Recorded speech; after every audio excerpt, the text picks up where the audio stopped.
Oke, selamat pagi Bapak dan Ibu. Salam semangat di hari Sabtu yang indah ini. Pagi-pagi kita memang mau mencari ilmu ya. Perkenalkan dulu, tadi sudah diperkenalkan sama Yulia. Nama saya Immanuel Tagalung, saya Direktur Marketing dari SwapRx Indonesia. Nah, saya tuh sebenarnya lama banget itu bergelutnya di bidang pendidikan. Jadi memang betul kata Yulia tadi, selama 12 tahun terakhir ini saya menjadi dosen di salah satu perguruan tinggi yang ada di Indonesia. Dan memang saya fokus S1, S2, dan S3-nya itu fokusnya ke marketing, selling, dan branding. Jadi saya hari ini mau sharing ke Bapak Ibu sekalian, karena ini adalah topik yang memang sangat-sangat hot banget lah setahun belakangan ini ya. Kita tuh selalu ngomongin bagaimana digitalisasi dalam satu organisasi atau industri. Kebanyakan teman-teman saya kalau misalnya minta sharing, man tolong lalu sharing dulu lah atau bisa kasih training tentang digitalisasi. Beberapa industri sudah pernah saya bawakan dan satu benang merah yang saya bisa dapatkan adalah memang digitalisasi ini tidak melihat industri. Itu nggak dilihat. Jadi mau industri apapun pasti akan kena yang namanya digitalisasi. Pertanyaannya bagi kita semua adalah apakah kita mau ikut digitalisasi itu atau kita akan layback dan ya udah biarkan itu terjadi. Nah, hari ini izinkan saya untuk share screen sebentar. Kita akan masuk ke materi yang pertama, yaitu bicara tentang bagaimana membangun apotek digital. Nah, kalau kita ngomong yang namanya digitalisasi, kita itu akan bicara tentang transformasi digital. Jadi ada beberapa ground teori mungkin yang saya mau bawa sedikit, walaupun ini bukan ground teori yang sangat awal. Tapi di sini Yusuf Hadi itu mengquote dari Reset and Settle. Intinya di sini adalah yang warna kuning. Lebih dari 50 perusahaan yang masuk ke dalam Fortune 500 itu menghilang. Jadi Bapak Ibu misalnya gampangnya begini. Biasanya Fortune itu dia akan mengklasikan 500 perusahaan yang memang bagus. 250 diantaranya itu menghilang di tahun berikutnya. Kenapa menghilang? Itu pertanyaannya. Karena mereka lambat mengadopsi teknologi digital. Nah, ini juga diperkuat sama Respati 2014. Respati ngomong gini, hadirnya era digital turut mendorong manusia untuk bertransformasi digital. Karena ciri khasnya adalah, nah ini saya kasih bold nih, karena ini kuncinya dari Respati. Produktivitas, efisiensi, kecepatan, dan lintas batas. Jadi begini, kalau Bapak Ibu di apoteknya sudah melangsungkan atau sudah mengadopsi yang namanya digitalisasi, tapi productivity, efisiensi, kecepatan, dan lintas batas dari apotek Bapak Ibu belum termaksimalkan, berarti bisa kita bilang itu belum tepat untuk melakukan adopsi teknologi. Misalnya nih, ada POS dalam satu apotek. POS itu kan sebenarnya untuk mempermudah kita bekerja. Tapi kalau setelah adanya POS itu dan kita tetap ribet mengerjakan segala sesuatunya, berarti nah, ini juga yang dikatakan Lindawati sama Salama 2012. Ini agak saya tarik mundur banget nih, karena pada saat itu 2012-2011 tuh industri itu lagi naik-naiknya gitu ya. Di sini dibilang bahwa perkembangan sistem informasi itu akan menjadikan media untuk bersaing, competitive weapon. Jadi senjatanya itu adalah di situ. Jadi teknologi merupakan salah satu senjata gitu ya, yang wajib dimiliki oleh perusahaan dalam memenangkan persaingan. Dari tiga teori yang sangat simpel ini kita bisa lihat bahwa memang kita harus transformasi digital. Tapi ada satu hal yang mesti saya kemukakan ke Bapak Ibu sekalian. Transformasi digital bukanlah hanya mengadopsi digital. Jadi bukan kayak beli alat and then kita beli POS, kita jalankan. Bukan berarti kita buka WhatsApp and then kita jalankan. Bukan berarti kita masuk ke marketplace, kita jalankan. Kita jalankan. Bukan hanya itu. Yang paling penting dari transformasi digital adalah mindset atau pola pikir dan mentality. Saya kasih analogi sedikit biar kita lebih cepat paham ya. Misalnya begini, saya yakin Bapak Ibu dan saya tuh suka melihat misalnya, ini hanya misalnya. Kadang-kadang kita suka melihat orang yang memiliki mobil bagus dan di tengah jalan dia masih suka buang sampah sembarangan. Jadi dia buka kaca, ini dia buang sampah. Kadang-kadang kita bisa bilang mobil boleh bagus, ini bisa orang kaya gitu ya, tapi mentalnya mental bobrok. Kadang-kadang kita juga bisa lihat nih dalam kasus yang sama juga, misalnya mobil yang sangat mewah banget datang ke pom bensin, kemudian dia ngisinya Pertalite yang harusnya itu adalah Pertamax. Mentalnya. Jadi bukan permasalahan toolsnya saja ketika kita datang ke digital, tapi kita harus siapin mental kita. Kita harus menyiapkan mindset kita. Benar nggak mindset kita ini udah digital? Karena percuma. Yang namanya handphone secanggih apapun dengan fitur banyak sekalipun, kalau tidak dimaksimalkan penggunaannya itu akan percuma. Kita lanjut ke kenapa terus Pak? Kita udah tahu transformasi digital, kenapa harus berubah? Emang kalau saya nggak berubah, kenapa? Nah, pertama, kenapa Bapak Ibu harus berubah? Karena ada perubahan teknologi. Saya ingat banget tuh dulu ya, kalau kita ngomongin teknologi, itu di zaman saya tuh belum ada handphone. Jadi yang ada itu adalah kita kalau mau nelpon, mau pacaran gitu, kita akan pergi ke warnet atau ke wartel lah pada saat itu, warung Telkom ya. Jadi kita akan ngantri, kemudian kita spend berapa rupiah gitu untuk telepon. Setelah itu ada dulu namanya telepon kartu. Jadi bukan telepon umum, dia bentuknya telepon umum. Saya rasa mungkin udah nggak ada lagi zaman sekarang ya. Telepon umum di pinggir jalan, kalau dulu misalnya pakainya adalah koin, pada saat itu sudah naik teknologinya menjadi kartu. Setelah kartu keluar yang namanya handphone yang biasanya itu sebesar ini, ya, besar banget handphone pertama kali ada di Indonesia itu biasanya itu ada di mobil gitu, di BMW seri 7 salah satunya. Kemudian handphone ini sampai kita becanin pada saat itu handphone bisa ganjel ban mobil gitu ya. Handphone ini benar-benar bisa ngelempar mangga, dan kita bisa dapat mangga di situ.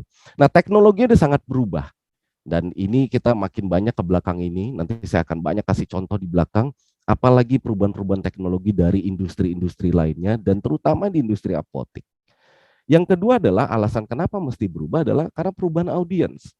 Audiensnya sekarang sudah berubah. 2 tahun lalu tuh saya masih ngajar tentang yang namanya generasi milenial. Sekarang ngajarnya sudah ke generasi Z.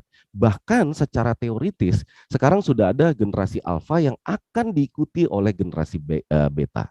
Artinya ketika audiens Bapak Ibu berubah, berarti the way we treat them itu juga berbeda.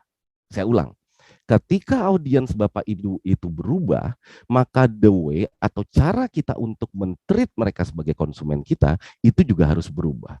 Einstein pernah bilang kan, kalau kita mau mengharapkan hasil yang berbeda dengan cara yang selalu sama, maka itu akan gagal. Itu akan nonsens. Jadi artinya audiens berubah, strategi kita juga harus berubah. Yang terakhir, mengapa kita harus berubah? Adanya perubahan perilaku pelanggan. Saya kasih contoh.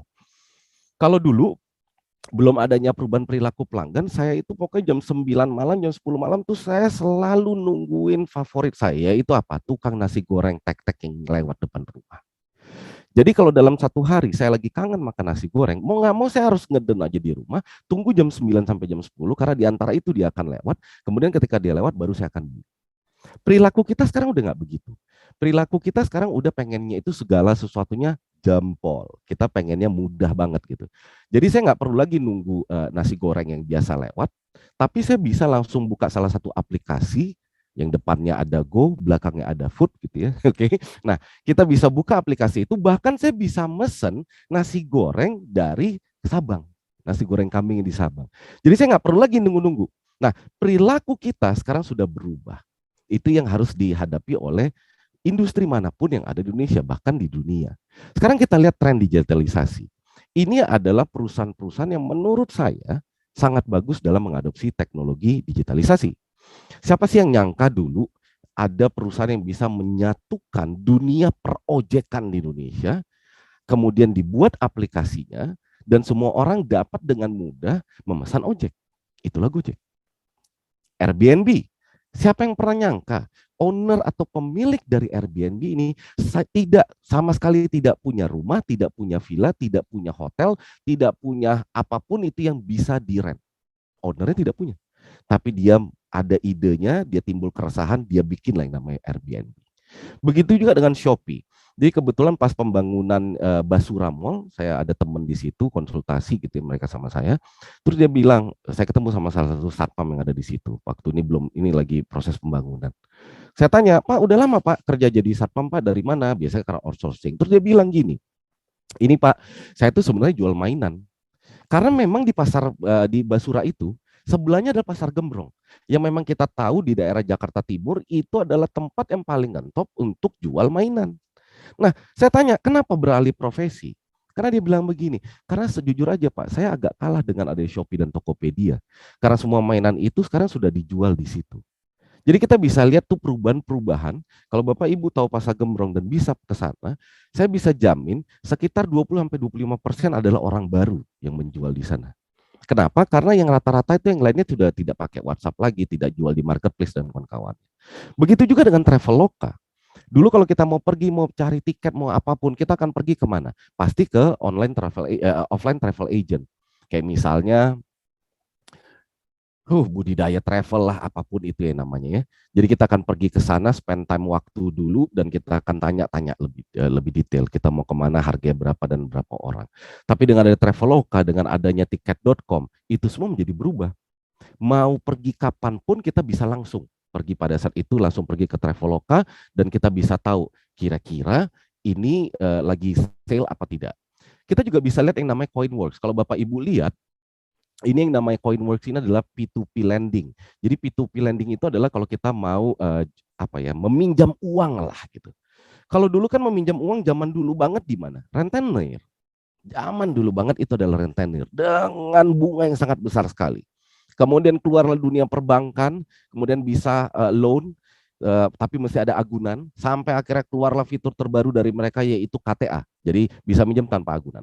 Nah sekarang ada P2P namanya Coinworks, banyak lagi nih P2P lending. Ini juga merubah semua tatanan industri dari banking. Dan terakhir adalah BCA Mobil. BCA ini salah satu bank yang menurut saya sangat bagus dalam adopsi teknologi digital. Kenapa? Ingat banget saya dulu itu dimulai dari SMS banking. Dari SMS banking kemudian dia naikin lagi teknologi menjadi internet banking, kemudian keluar lagi mobile banking. Bahkan sekarang kita kalau mau nyetor duit itu tidak perlu ke bank dan ke teller.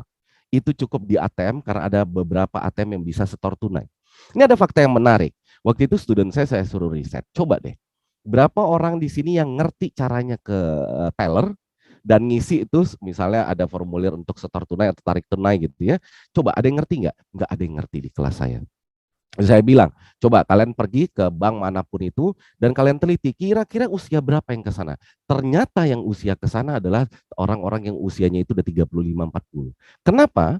Karena anak muda sekarang ya udah mobile banking semuanya.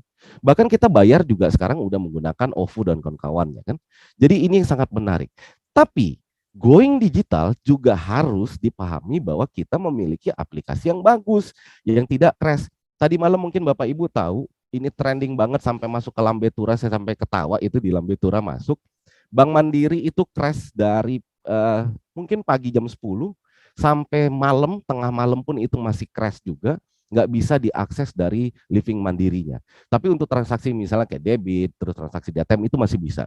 Itu Bapak Ibu bisa lihat di Instagramnya Bank Mandiri, biasanya post dia komentarnya cuma 50, 100 gitu ya. Tapi per tadi malam saya cek, komentarnya itu ada sekitar 2.400 orang yang marah karena di tanggal 25 yang biasanya orang gajian, ini lagi long weekend, mandirinya nggak bisa.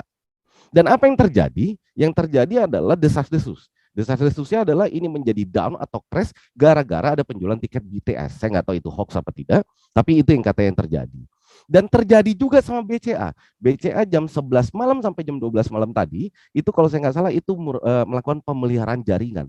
Jadi kita nggak bisa melakukan transaksi lewat MBCA.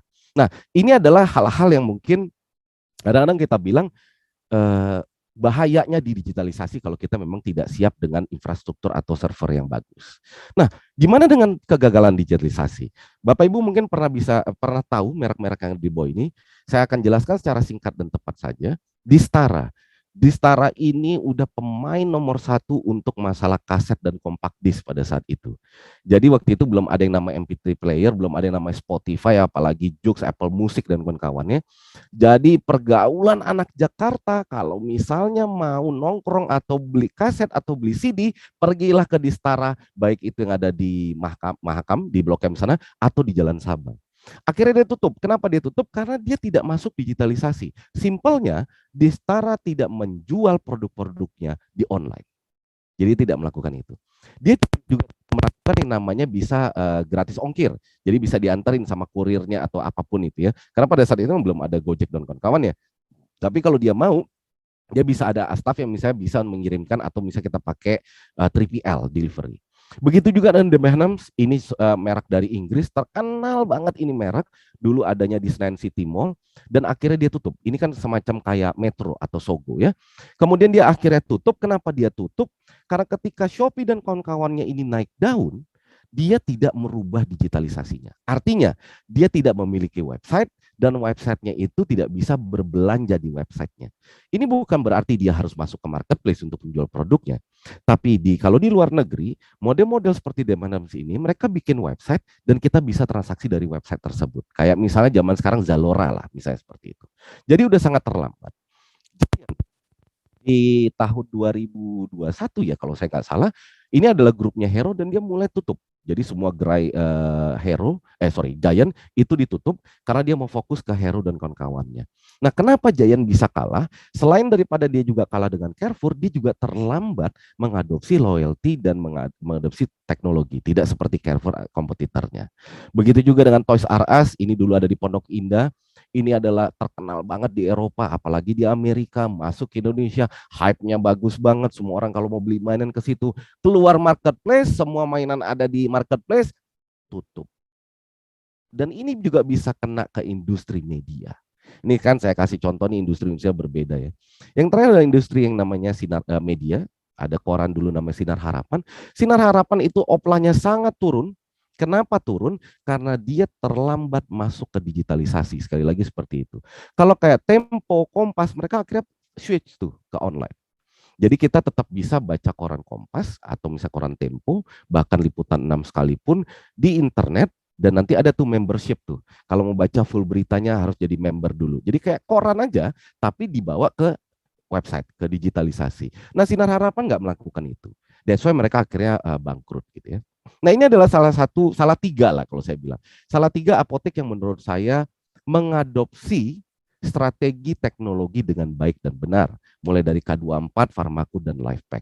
Memang digitalisasi ini untuk tiga apotek ini saya bisa bilang mungkin belum sempurna 100%. Kenapa belum sempurna 100%? Karena yang namanya teknologi itu langsung bergerak dengan cepat. Dan kita nggak akan mungkin bisa ahead of technology. Yang bisa kita lakukan adalah teknologi udah maju, langsung kita, langsung. Jadi nggak akan mungkin kita di depan teknologi, karena kita nggak pernah tahu apa yang akan berubah dari teknologi itu. Nah, ini adalah salah satu contoh dari apotek online yang menurut saya bagus. Nah, terus kita sekarang kerucutin ke dalam. Kalau tadi kita banyak bicara tentang industri-industri yang sangat general.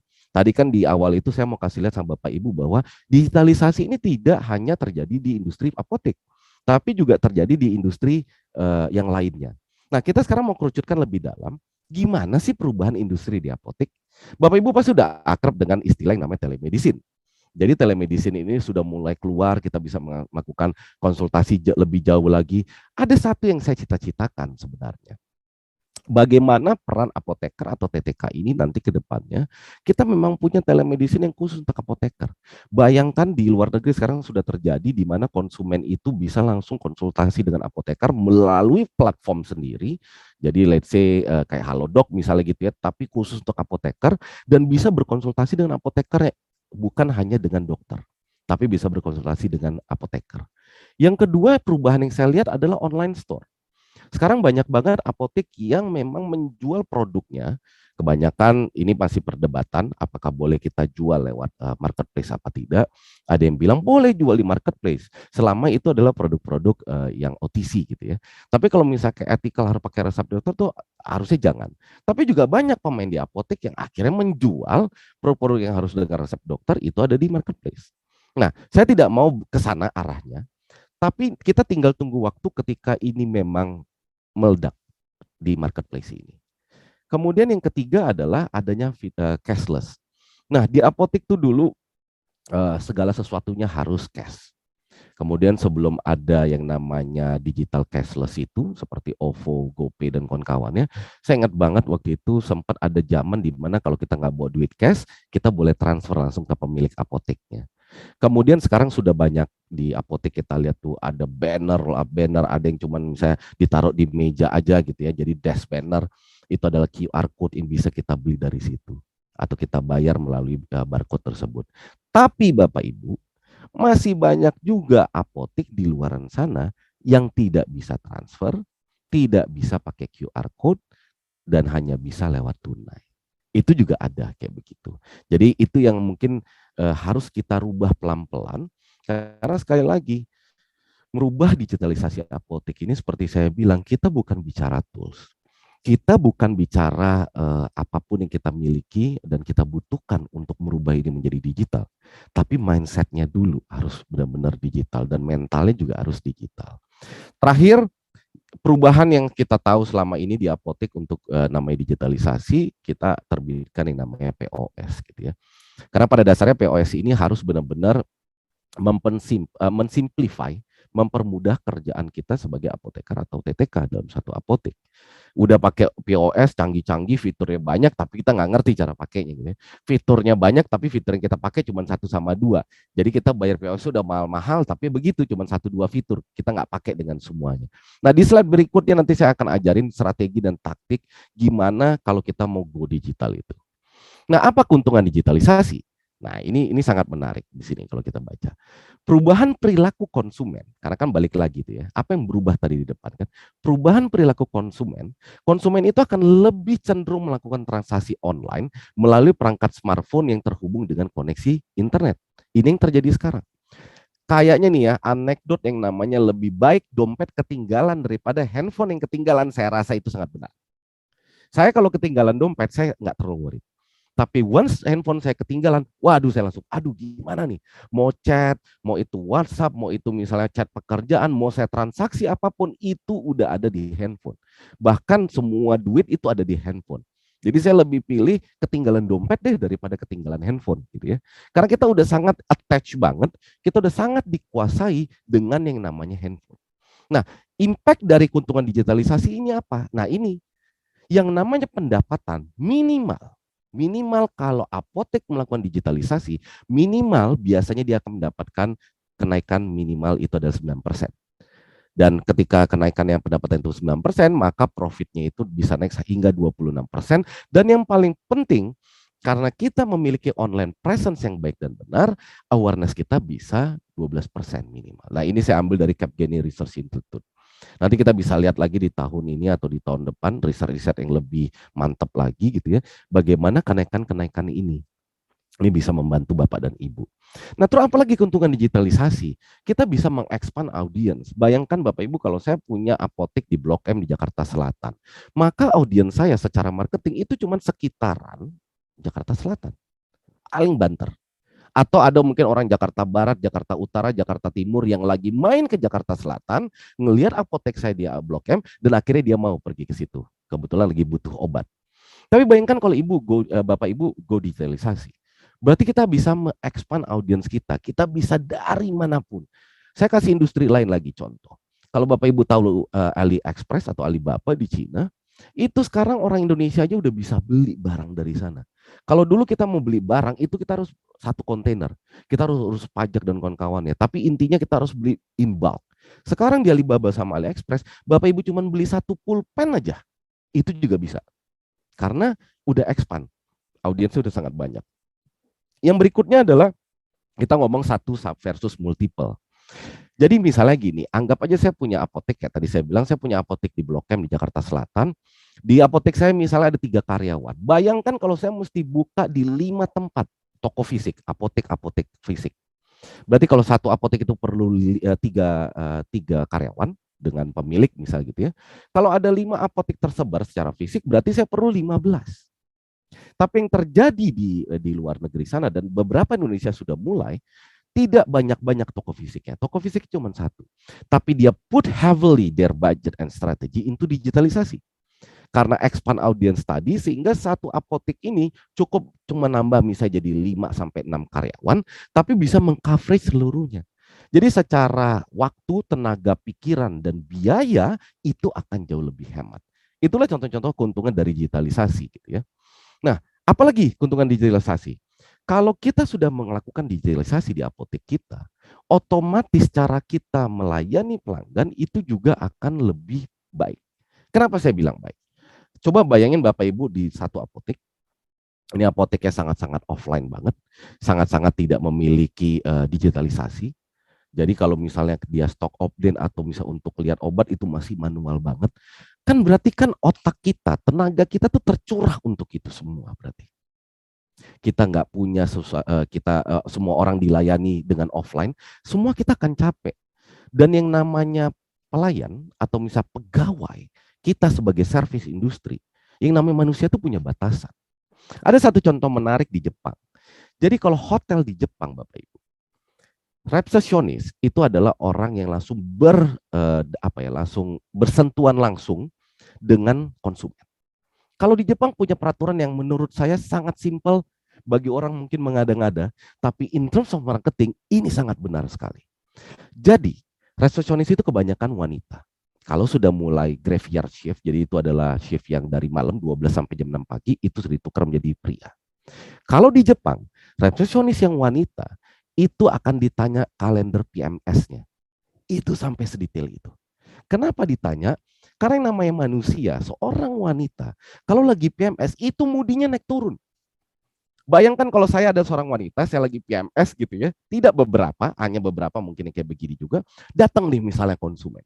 Pak, saya mau ini bookingan saya untuk kamar, oke, saya udah masuk ini. Tuh tanya lagi, Pak, saya maunya high floor ya, oke, high floor gitu, high floor. Pak, bentar dulu Pak, saya mau view-nya bukan ke city view, saya mau view-nya ke pool view. Ini orang banyak bau gitu kan.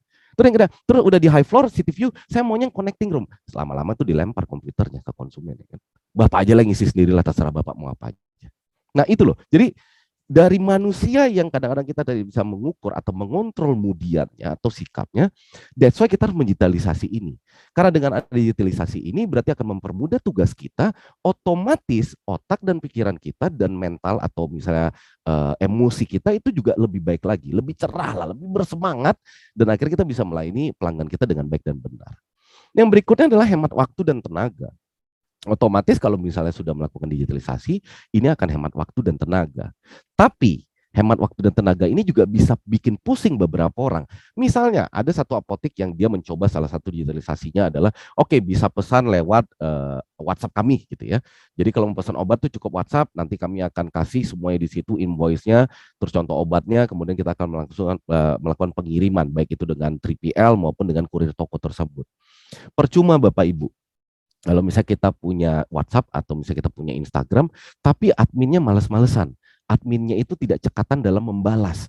Karena Bapak Ibu juga suka pasti tahu kan. Kalau ada perusahaan-perusahaan yang suka menggunakan WhatsApp sebagai customer service mereka, ada yang sistem bot, ada yang sistem dengan live, kemudian kita tanya nih, tapi lama jawabannya. Akhirnya kita gregetan gitu kan, mendingan gue datangin deh. Nah ini bahayanya gitu loh. Kadang-kadang ini juga bisa membuat jadi emosi, tapi kebanyakan salah satu keuntungan digitalisasi itu adalah harusnya membuat hemat waktu dan hemat tenaga.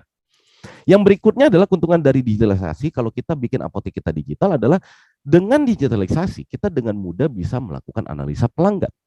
Analisa pelanggan ini sangat luas banget. Contoh nih Pak Bu, kita bisa tahu kira-kira tuh pelanggan itu beli obat itu di pagi hari, siang hari, sore hari, atau setelah pulang kantor. Ada hari-hari tertentu yang bisa kita teliti bahwa oh hari ini pasti meledak nih. Biasanya gue meledaknya itu dari Sabtu Pak Iman. Ada yang begitu. Ada yang meledaknya itu misalnya di hari Rabu. Ada yang meledaknya itu ketika PD. Jadi ketika gajian baru meledak. Ada yang meledak misalnya ketika ada wabah seperti COVID ini. Terus misalnya lagi naik turun. Ketika lagi naik berarti langsung tuh semuanya akan meledak. Tapi singkatnya adalah melakukan analisa pelanggan itu cukup dengan jempol kalau sekarang, kalau digitalisasi. Bedakan dengan waktu kita masih pakai kertas-kertas, yang ada itu tidak valid, karena kita cuma mengingat-ingat, oh iya ya kayaknya banyakan di hari ini, banyakan di jam ini. Gitu ya. Dan terakhir, semua keuntungan digitalisasi yang dari tadi di depan sudah saya sebutkan, itu bermuaranya atau berakhirnya itu di cuan, cuan, dan cuan. Nah ini yang mau kita, gitu kan. Bagaimana ketika kita memberikan servis kepada publik atau konsumen, at the end of the day, selain daripada tujuan bisnis kita mulia, membantu orang yang sembuh membantu orang yang sakit menjadi sembuh, membantu orang menjaga kesehatan mereka, kita juga harus menghasilkan yang namanya profit atau cuan itu. In the end, saya bilang ini 3A. Jadi kalau digitalisasi itu kita sebut 3A, bahwa apotek digital itu harus accessible anytime dan anywhere. Kita lanjut berikutnya. Ini yang sangat ditunggu-tunggu banget saya yakin. Terus gimana nih Pak Iman strategi apotek digital? Apa sih yang kita butuhkan? Nah, saya menciptakan konsep yang namanya 3R. Ini yang harus disiapkan oleh apotek Bapak Ibu sekalian, tempat Bapak Ibu bekerja. R yang pertama adalah the right knowledge. Jadi untuk membuka apotek digital itu kita harus punya knowledge yang benar. Nah, knowledge yang benar ini kami sediakan di SwapRx Belanja. Nanti saya kasih tahu di belakang knowledge-nya itu apa. Yang kedua, ketika Bapak Ibu sudah memiliki knowledge yang benar terhadap digitalisasi apotek, kita perlu the right network. Karena kita harus berada di network yang benar dulu. Knowledge-nya udah benar, network-nya di mana nih? Nah, disinilah kami adakan yang namanya SwipeRx Community. Karena di sini Bapak Ibu nanti bisa bergabung dan bisa bertukar pikiran di situ. Bagaimana nih untuk networking-nya apotek digital? Bagaimana sih TTK sekarang? Bagaimana apoteker sekarang? Bagaimana self development terhadap diri kami? Selain daripada misalnya kita ikuti webinar yang dapatkan SKP gitu ya, saya perlu soft skill banget nih. Apa yang perlu saya dapatkan? Apa sekarang tren yang terjadi di dunia TTK atau apoteker atau di industri farmasi? Itu ada di The Red Network di SwapRx Community. Terakhir, ilmunya udah mantep, udah katam banget, udah join ke community yang tepat, sekarang kita perlu tools yang tepat. Nah, tools yang tepat itu apa yang kami siapkan? Disinilah kami siapkan semacam marketplace SwapRx Belanja untuk memenuhi kebutuhan stok apotek Bapak dan Ibu. Di selain daripada itu kami juga menyiapkan yang namanya Innofarma untuk POS inventory system Bapak Ibu sekalian yang ada di apotek.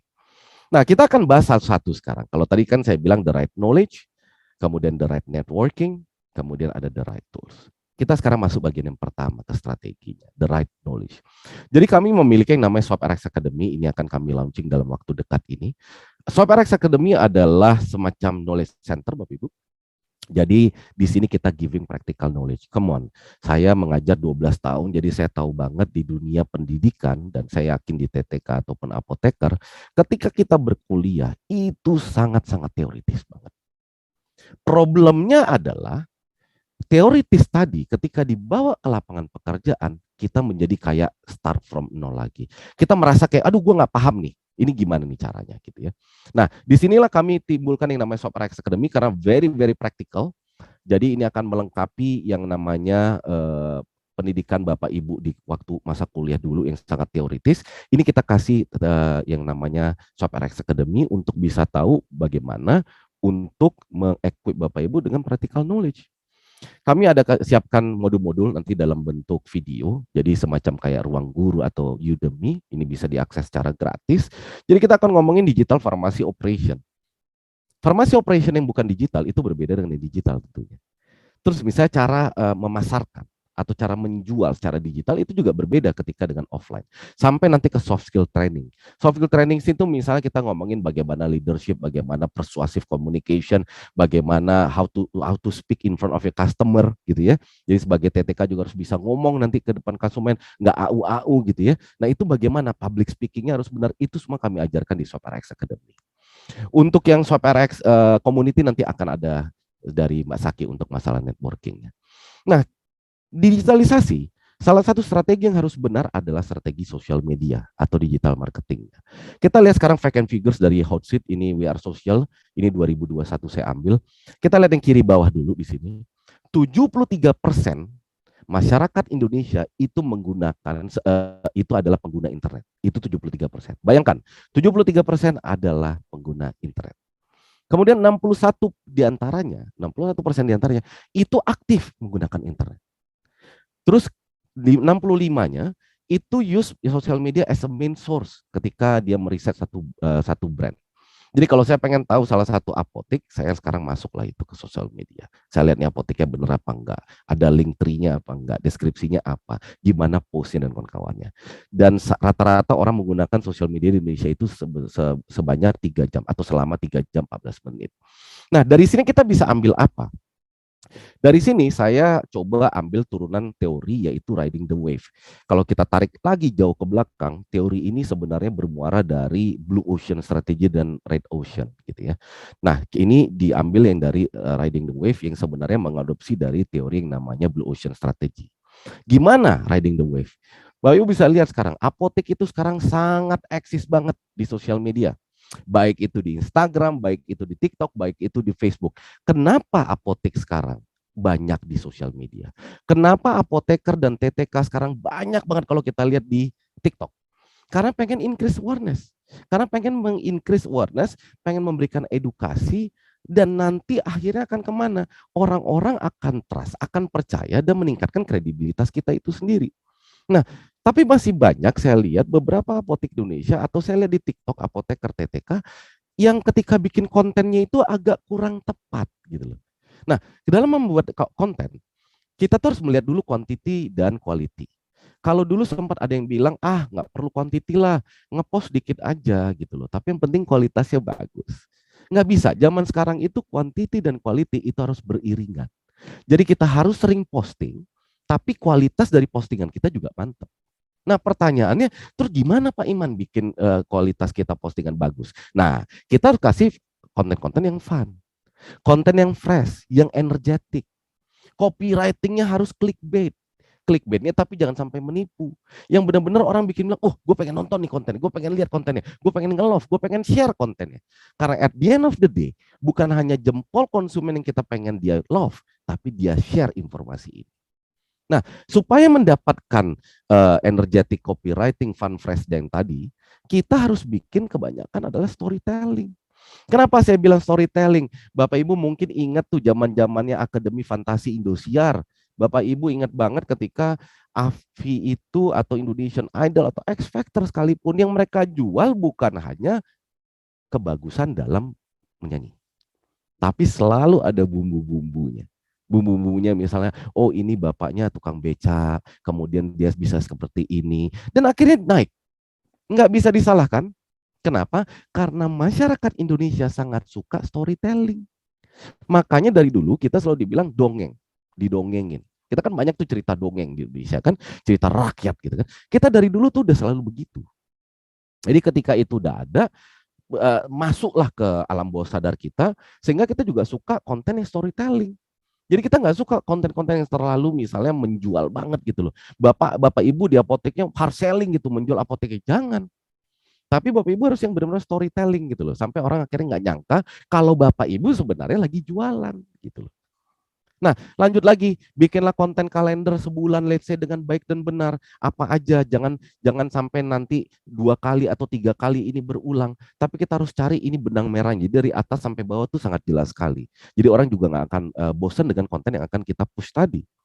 Dan yang paling penting adalah kalau di algoritma dari tiga sosial media ini adalah user generate content. Jadi kita libatkan user kita untuk bisa memposting dari brand kita itu sendiri, macam-macam, repost kayak dari Instastory, regram kayak atau apapun, share like apapun itu. Tapi singkatnya sosial media sekarang sangat digandrungi. Kebanyakan konsumen kita di apotek itu beragam. Sekarang udah makin banyak anak-anak di bawah 35 tahun menjadi konsumen kita. Mereka pakainya sosial media, maka kita juga harus ada di sosial media tersebut. Karena perubahan audiens tadi ya. Dan ketika kita melakukan strategi sosial media dengan baik dan benar, maka otomatis sales kita akan menaik. Ketika sales kita akan menaik, cuannya juga akan naik. Ada waktu itu yang bilang sama saya, Pak Iman, bagaimana nih Pak kalau misalnya saya udah lakukan sosial media gini-gini gitu-gitu, tapi ternyata tidak naik juga salesnya. Tenang, tidak ada proses yang rugi, tidak ada proses yang sia-sia. Mungkin sales dari apotek Bapak Ibu belum naik, mungkin tinggal tunggu waktu. Tapi setidaknya brand awareness-nya sudah tercipta. Woro-woro kita di sosial media, orang udah melihat. Jadi setidaknya itu juga akan meningkatkan. Nah, selain daripada kita harus aktif di sosial media, kita juga harus aktif yang namanya sosial media ads. Sekarang udah banyak banget, nanti kita akan ajarkan ini di SoperX Academy, bagaimana sih caranya menyeting ads. Karena masih banyak orang yang bingung. Pertanyaan biasa orang bingung kan, budget seharinya berapa ya Pak ya untuk iklan kan? Baik itu di TikTok, di Facebook maupun Instagram. Berapa ya budget saya? Terus yang kedua, pemilihan audiens untuk iklan ini keluar di smartphone mereka itu gimana ya? Apakah kita cuma milih audiens di sekitar apotek kita, atau kita mau lebih jauh lagi, atau mau seluruh Indonesia, atau sampai ke luar negeri? Kita memilihnya berdasarkan geografi, lokasi, atau berdasarkan user behavior, berdasarkan look-alike audience, atau berdasarkan misalnya pekerjaannya, usianya. Nah, ini nanti akan banyak dikupas tuntas di SoperX Academy. Karena ilmu-ilmu ini tidak kita pelajari di kuliah. Ilmu itu hanya akan ada nanti secara free, kita hadirkan di SwapRx Academy. Nah, ini adalah salah satu berikutnya yang bukan ngomongin sosial media. Jadi ada namanya fitur Google My Business. Fitur Google My Business ini gratis dari Google, dari bank Google nih udah dikasih gratis. Apa sih fitur Google My Business? Kita sekarang fokus ke layar yang sebelah kiri dulu ya. Ini yang verified business. Jadi verified business itu begini, misalnya saya sekarang buka Google saya klik nih, apotik Rio misalnya, atau apotik terdekat, gitu yang paling gampang ya. Saya ketik nih, apotik terdekat, keluarlah tuh. Biasanya nanti akan ada nanti model kayak begini, ya keluar apoteknya apa saja. Saya pernah ngetes di daerah rumah saya, apotek yang terdekat dari rumah saya itu malah tidak keluar di Google My Business. Malah yang agak lebih jauh itu yang keluar. Kenapa itu bisa terjadi? Ya karena dia tidak didaftarkan ke Google My Business. Begitu juga dengan customer review maps. Ketika nanti sudah ada modelnya kayak begini, apotek Rio misalnya ada kita bisa review. Nah ini akan membuat online presence Bapak Ibu itu akan semakin canggih di dunia digital nanti. Ini mau nggak mau akan membantu. Saya pernah dulu lakukan trik marketing yang sangat, menurut saya ini benar-benar ada di buku, tapi sangat impactful banget. Jadi saya punya event kontraktor, kebetulan salah satu bisnis saya adalah event kontraktor. Jadi itu showroom saya berada di Halim, di perumahan TNI Angkatan Udara di Halim, Perdana Kusuma gitu ya. Jadi ketika saya mau buka showroom itu pertama kali, saya bingung ini gimana sih cara bukanya ya. Supaya semua orang Halim tuh tahu gitu loh, kalau ini ada event kontraktor. Kenapa saya pengen orang Halim tahu? Karena itu kompleks TNI Angkatan Udara, otomatis mereka suka bikin acara. Dan kalau mereka suka bikin acara, mereka akan perlu yang namanya tenda, mereka perlu yang namanya kursi, mereka perlu yang namanya podium, mereka perlu yang namanya backdrop, apapun itu. Namanya juga event kontraktor kan. Apa yang saya lakukan pada saat itu? Saya pergi ke Rawabelong, Bapak Ibu. Ya, pergi ke Rawabelong. Ini tidak untuk ditiru, nggak salah juga sih sebenarnya gitu ya. Saya pergi ke Rawabelong, saya pesan bunga papan. Waktu itu harganya masih 500.000 per bunga papan. Saya pesan 10 bunga papan dengan harga berarti total 5 juta. Kemudian saya tulis tuh, selamat atas pembukaannya Mandala Puri, namanya saya ada Mandala Puri gitu ya. Selamat atas pembukaannya Mandala Puri perusahaan itu from siapa, from siapa, from siapa. Dan karangan bunga tersebut saya taruh dari sehari sebelumnya ketika saya melakukan pembukaan. Dan saya sengaja naruhnya itu di hari Kamis karena saya pembukaannya di hari Jumat. Kenapa di hari Jumat? Karena saya nunggu pulang sholat Jumat. Jadi kebetulan di lokasi saya tuh kalau pulang sholat Jumat tuh orang banyak jalan. Jadi itu sangat dilewati banget. Kebetulan saya di pinggir jalan, jadi lebih kelihatan banget. Jadi dari Kamis sudah bertengger lah itu 10 papan bunga dan besokannya semua orang langsung melihat. Dan you know what Bapak Ibu? Di hari itu juga saya sudah mendapatkan job pertama dari TNI AU tadi. Karena dengan woro-woro tadi. Nah dari situ saya mulai nih masukin tuh. Karena beberapa tahun kemudian udah mulai keluar Google My Business, mulai saya daftarkan. Ketika saya mulai daftarkan di salah satu perusahaan yang lainnya juga, saya pernah kasih konsultasi dan mereka mau main cepat. Saya bilang, kalau kamu mau main cepat untuk di Google Review, Customer Review ada, tapi ini dosa, tapi ada. Bagaimana caranya? Ciptakan aja 10 email yang berbeda.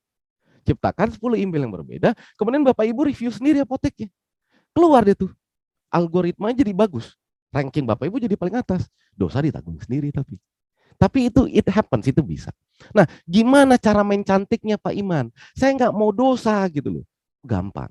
Ketika ada konsumen yang datang ke apotek Bapak Ibu bilang, coba kasih review kami, atau misalnya nih macam-macam, dari yang hal simpel banget. Dengan follow Instagram kami, dan memposting bahwa Anda beli dari apotek kami, akan dapat diskon 5%. Dia harus dia harus posting di feed atau di Instastory lah. Atau kita balik, Bapak Ibu bisa mendapatkan another 5% lagi kalau bisa menuliskan customer review kami di Google.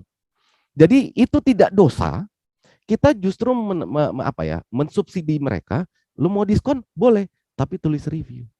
Dan kebanyakan konsumen Indonesia dengan cara begitu, mereka mau melakukannya. Jadi itu cara yang lebih cantik lah kalau saya bilang gitu ya. Nah, tadi udah knowledge, sekarang kita masuk ke digital tools kan.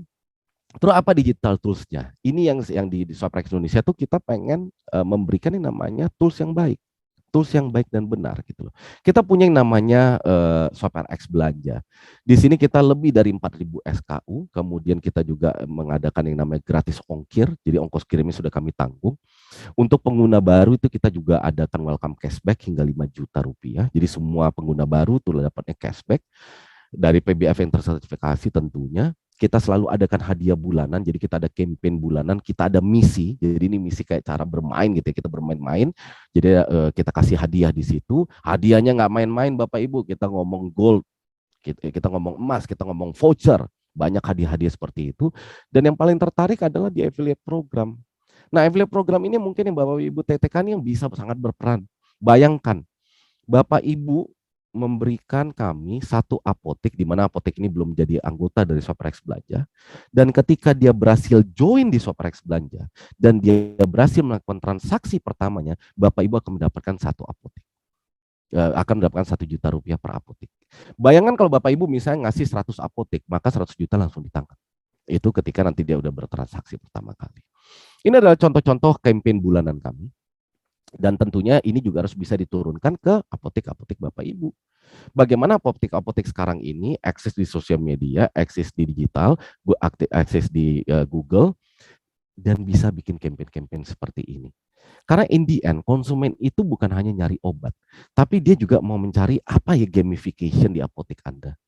Nah, itu yang dia mau cari. Kita kasih campaign-campaign seperti ini. Dan untuk menutup sesi kali ini, saya mau balik ke yang awal sedikit. Bahwa digitalisasi itu bukan hanya, sekali lagi, bukan hanya kita perlu memperlengkapi apotek kita atau diri kita dengan alat. Tapi yang paling penting adalah mindset sama mental dan emosi kita itu benar-benar bisa di-create menjadi salah satu yang bisa mendukung digitalisasi tadi. Jadi jangan sampai knowledge-nya udah benar, networking-nya sudah benar, tools-nya juga sudah benar, tapi ternyata mindset kita itu masih belum digital. Demikian Bapak Ibu, terima kasih sudah mengikuti paparan saya. Mungkin saya rasa cukup.